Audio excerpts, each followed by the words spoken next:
بسم اللہ الرحمن الرحیم۔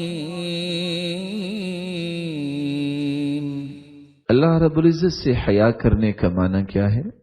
سیدنا عبداللہ ابن مسعود رضی اللہ تعالی عنہ سے مروی ہے، اور یہ روایت ہے صحیح الجامع کی 935۔ رسول اللہ صلی اللہ علیہ وسلم نے فرمایا، استحیوا من اللہ حق الحیاء، اللہ رب العزت سے حیا کیا کرو جس طرح حیا کرنے کا حق ہے۔ قلنا یا رسول اللہ صلی اللہ علیہ وسلم، تو صحابہ کرام نے گزارش کی، اے اللہ کے رسول صلی اللہ علیہ وسلم، انا نستحی والحمد للہ، اللہ کا شکر ہے ہم حیا تو کرتے ہیں۔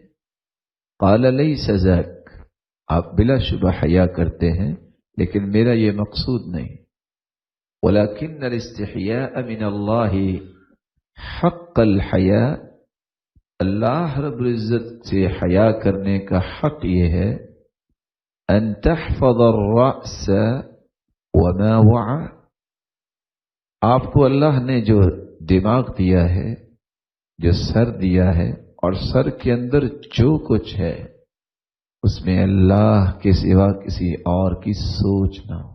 والبطن وما حوى، اللہ نے تمہیں دل سے نوازا ہے اور دل کو سینے میں رکھا ہے، آپ کے دل اور سینے میں اللہ ذوالجلال کی محبت سے بڑھ کے کسی کی محبت نہیں ہونی چاہیے۔ وَلِتَذْكُرُوا الْمَوْتَ وَالْبِلَا، اور تیسری بات، موت اور اس کی سختیوں کو تمہیں ہر وقت یاد رکھنا چاہیے۔ وَمَنْ أَرَادَ الْآخِرَةَ تَرَكَ زِينَةَ الدُّنْيَا، اور جو شخص آخرت چاہتا ہے تو دنیا کی زیب و زینت کو چھوڑتا ہے، یعنی اس سے دل نہیں لگاتا۔ فَمَنْ فَعَلَ ذَلِكَ، جس نے یہ چار کام کر لیے، فَقَدْ اسْتَحْيَا مِنَ اللَّهِ حَقَّ الْحَيَاءِ، اس نے اللہ ذوالجلال سے حیا کرنے کا حق ادا کر دیا۔